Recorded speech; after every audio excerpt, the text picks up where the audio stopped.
Welcome to Kenton's videos. Enjoy the video. In this video, I will explain how to change Nissan Juke brake pads. First, gather all your necessary tools. You'll need a reliable jack, a lug wrench, and a socket set. Don't forget your new brake pads and a C-clamp or a dedicated caliper piston tool to compress the piston. Most importantly, prioritize safety by using jack stands and wearing protective gloves throughout the process. Having everything ready makes the job much smoother.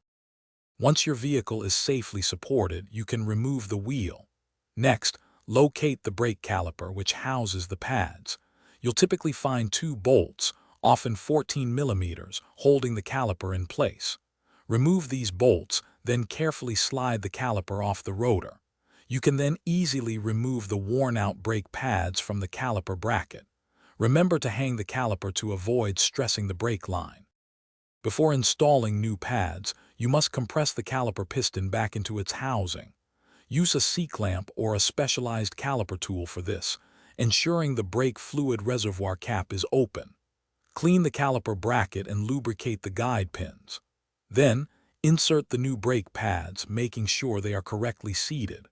Finally, reattach the caliper, aligning the bolts, and tighten them to the manufacturer's recommended torque.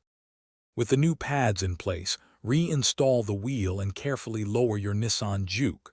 Before driving, pump the brake pedal repeatedly until it feels firm. This action properly seats the caliper piston against the new pads. Drive cautiously for the first few hundred miles, avoiding hard braking to allow the pads to bed in. This ensures optimal performance and longevity for your new brakes. Also, remember to check the description for a link to the new Kindle Paperwhite and other great deals. Thanks for watching. Consider subscribing if we helped you.